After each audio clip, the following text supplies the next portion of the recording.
Joey, you come on up, buddy. Put my mask on. You can sit on the front row there.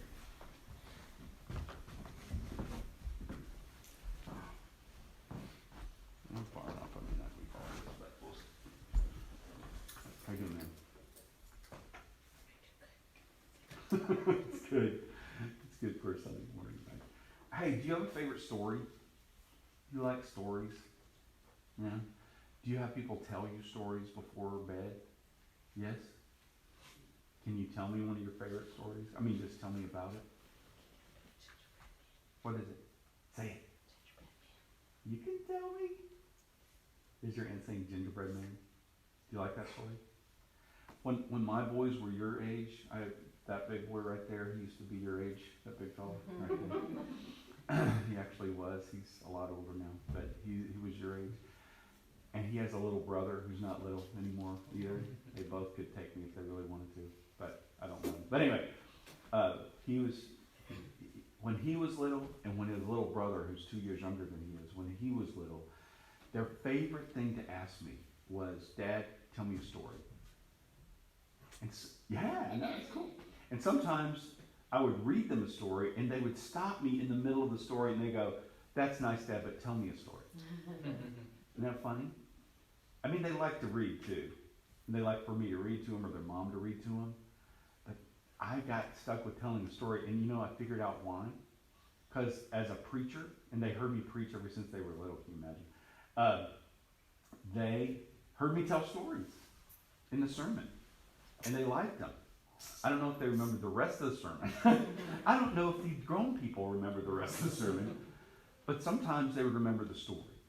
And their favorite thing was, "Dad, tell me a story." And I would get done with one story, Joey. You know what would happen? You know what would happen when I got done with one story? What do you think they would do?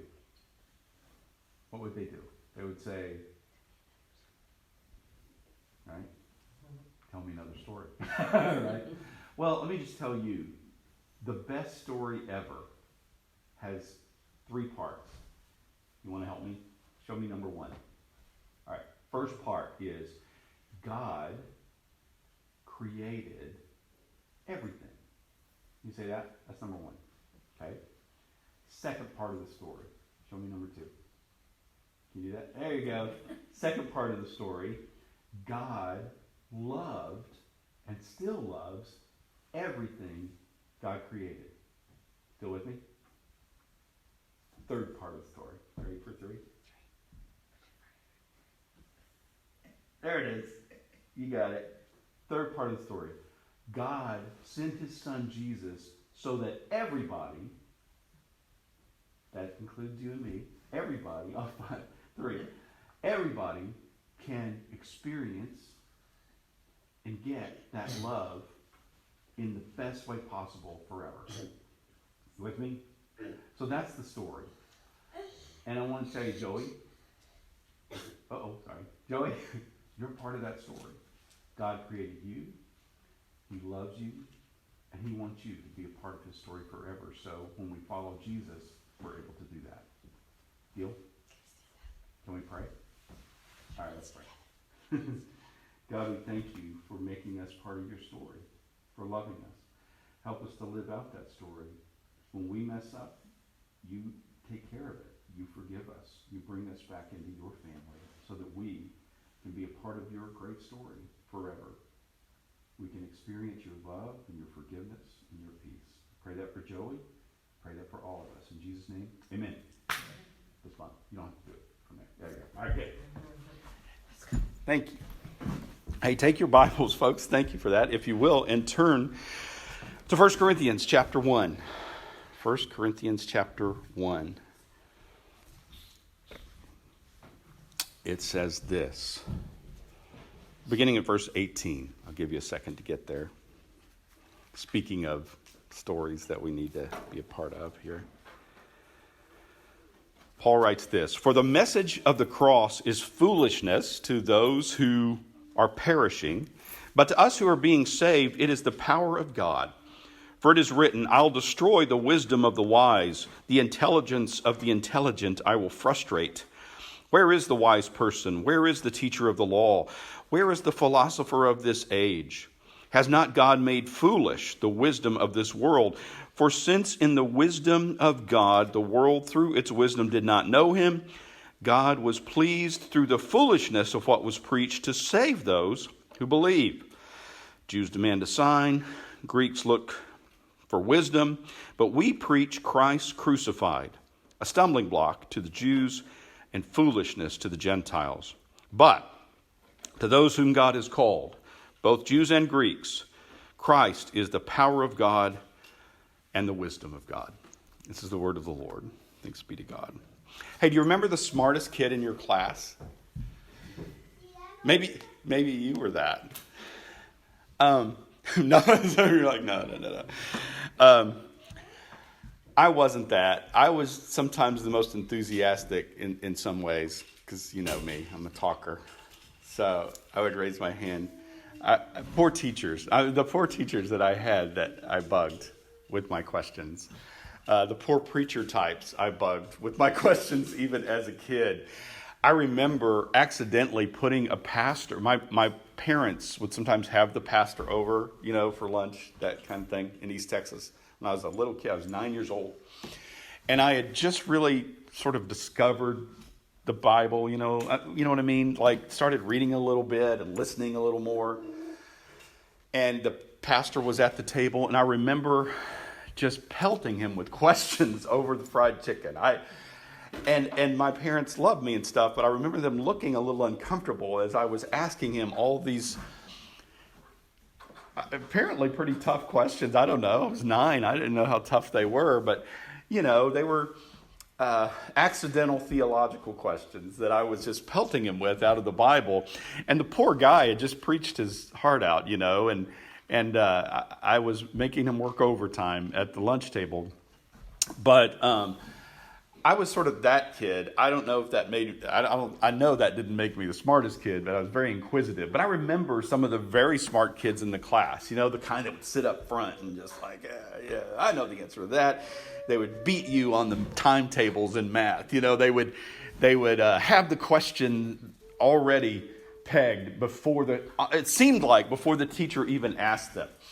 I especially did not like those people in math class. That was the worst, because I'm not a math science person, I've already told you. But I love, God bless them. I respect those folks, but that's just not me.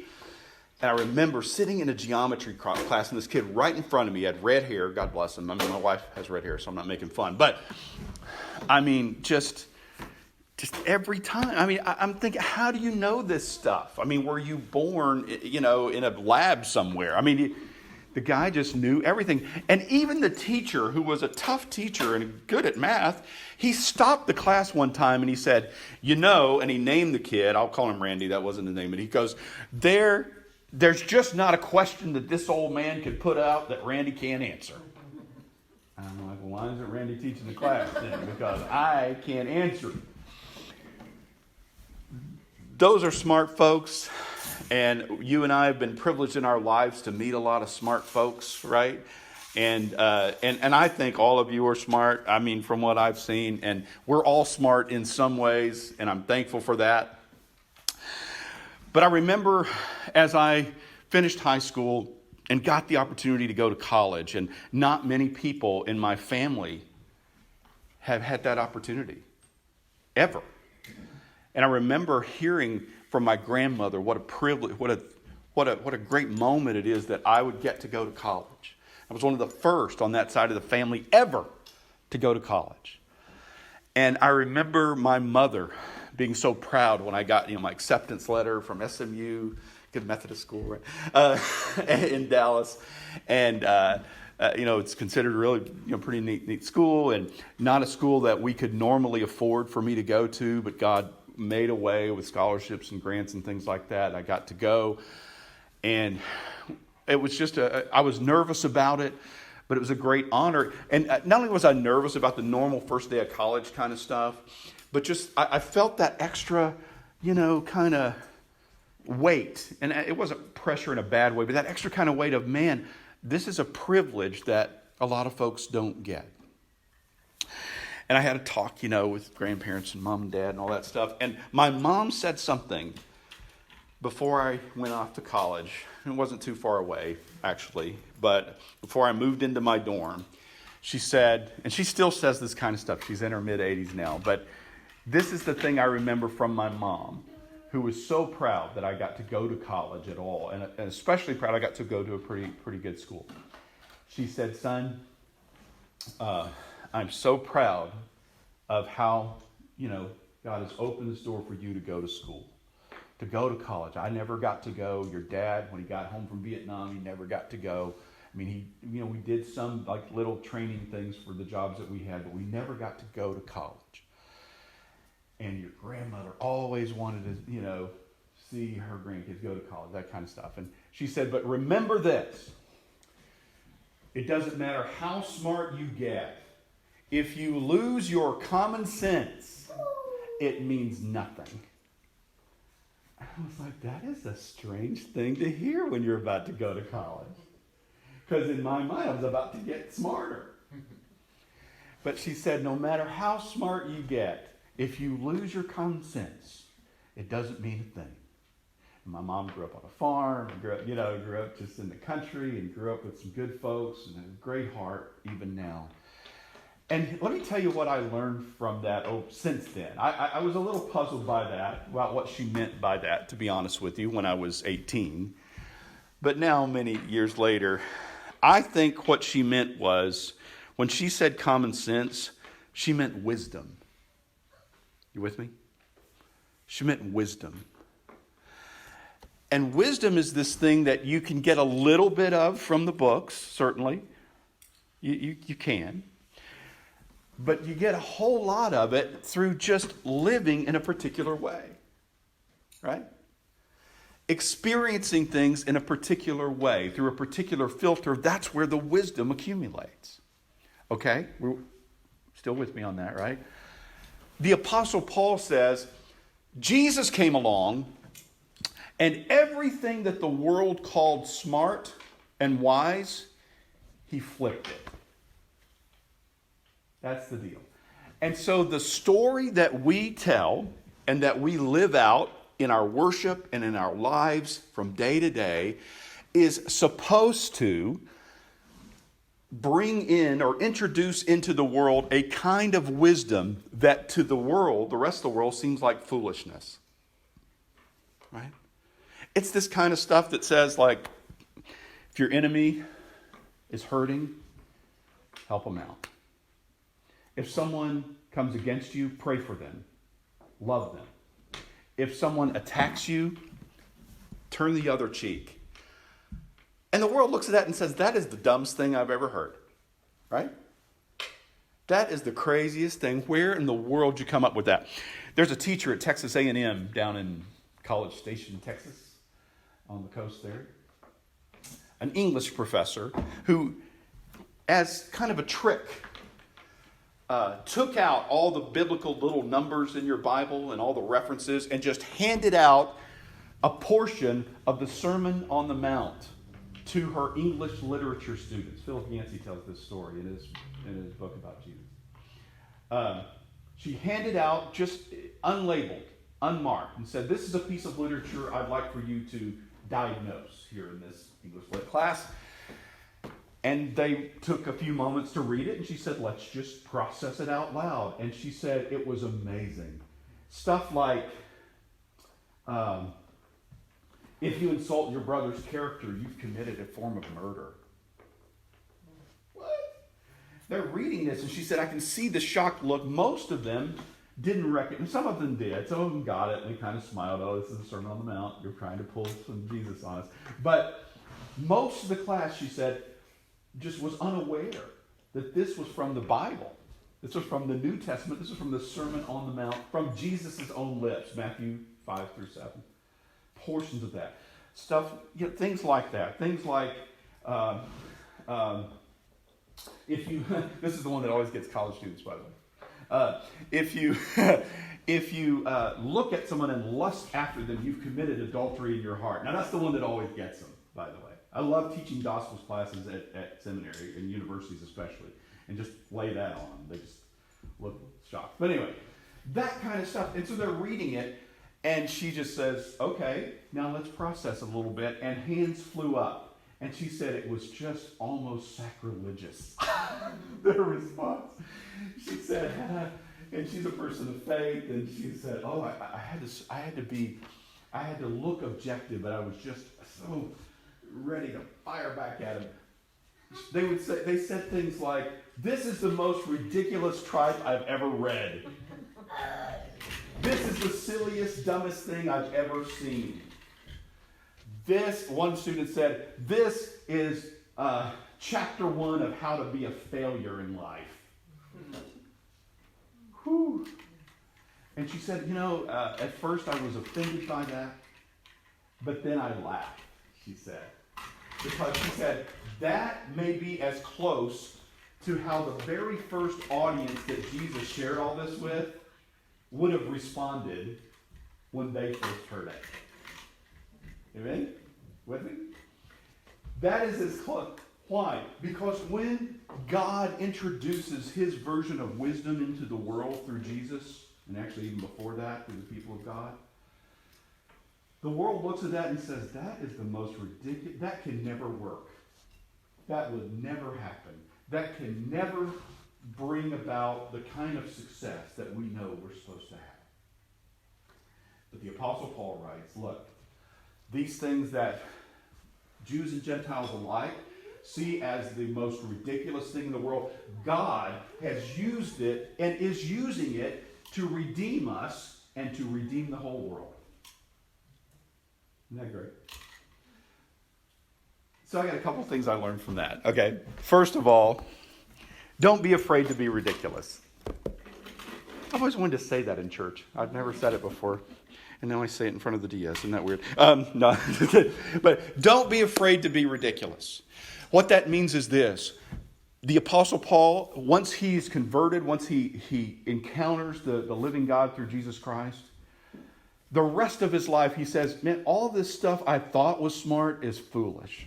And all this stuff I thought was foolish is redeeming my very life. And is flowing through my life, get this, to redeem the whole world. People are learning, in other words, what does that mean? That means they're learning what they were really created to be through this foolishness. Isn't that right? And you know it, you've lived it. I mean, if you haven't, try it. Give it a shot. Lay your life down for someone else. Invest your life in someone who you know can't pay you back. Right? Love sacrificially just once. Give it a shot. And you walk away from that going, I thought I was going to lose something, but I gained more than I could imagine. Amen? With me? I thought I was going to lose something. I thought I was going to miss out, but I have gained more than I can ever imagine. And you get a glimpse of why this foolish stuff is actually the wisdom of God. Changing the world. Redeeming the world. Don't be afraid to be foolish. Don't be afraid to let the foolish wisdom of God change the world. And second thing I learned pretty much along those lines is that the way of Jesus is the only way. This foolish way is the only way that will last. And the reason I know that, and we know that, is they did everything on earth to try to kill it. There's a first century, early second century little group of correspondence from Roman leaders that has been unearthed by archaeology, and it's a real thing. And there's a section where one leader is kind of writing to the other and says, these followers of the Nazarene, of Jesus, are like weeds. Ever been called a weed? Nice. They're like weeds. The more we strike them down, the more they raise up. They rise up. We can't kill them. Well, didn't Jesus promise that, right? We looked at that a few weeks ago. Jesus says, look, not even death is going to stop this. It looks ridiculous. It may look silly to you. It may not make any sense to the world around you at first, but not even death can stop it. The reason I know this kind of way, this wisdom of God is the only kind that's going to endure this foolishness, is because the world tried every single thing, including the worst way to die ever. And Paul mentions that, right? The cross. We preach the cross of Christ. We preach Christ crucified. That's what we preach. And to this group over here, they think it's just foolishness because they want a Messiah who wins all the time, who scores all the touchdowns. And so they don't like that. They didn't say touchdown. That's the modern interpretation. Anyway, football. And then this group over here, they think it's just preposterous because they know that the cross is the absolute worst way to die. It's not just execution, it's mockery. Right? I mean, the cross is about sending a message, right, to everybody else. And this is kind of gruesome, but I mean, when you see someone dying on a cross and you're walking into town, your first thought is, I don't want to mess up in this town. Right? I'm going to be good. I'm going to go the speed limit on this donkey. You know what I mean? That's the message of the cross. And it's foolishness, except for the fact that on the other side of that cross, the wisdom of God brings about what? Resurrection. The thing that we're the most afraid of, the thing that our wisdom is trying to defeat all the time, death, this foolish way of the cross defeats it. Pretty exciting stuff, right? The foolish way of the cross whips it, defeats it, sends it away empty, and replaces it with life. Okay, there's this old I'm from Texas, so I do Texas things sometimes. There's this old Texas saying, like, you want to know who the real cowboy is? There's a question about that. Some of you know, but when you're out, 3 guys are riding in a pickup truck. Want to know who the real cowboy is? That's the riddle. It's an old cowboy riddle.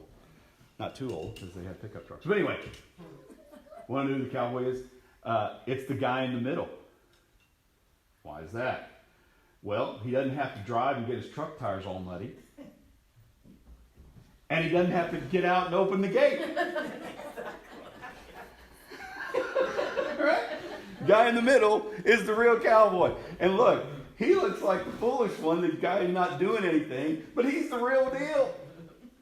Look, we worship the man in the middle, don't we? Up on that mountain, that Golgotha mountain. The one who hung in the middle. That's the real deal. He's the real thing. He's the real wisdom from God. At first glance, he looks like foolishness. He looks like sadness. Right? How sad. What a waste. How terrible. But then we remember that hymn, When I Survey, the one we sang. The wondrous cross on which the Prince of Glory died. My richest gain I count but loss. And I pour contempt on all my pride, all my version of wisdom, all my smarts, all my wanting to be the first one to get the answer right. I pour contempt on that. Why? Because that way is the way that's proven to win out. So what do we do in response? I think what we do is this. We teach the story, as I talked about to Joey. We teach that story. I want my kids, who are now, good young men, my wife and I were determined that we want them to learn this weird story. This odd, foolish-sounding story, and to start living it out.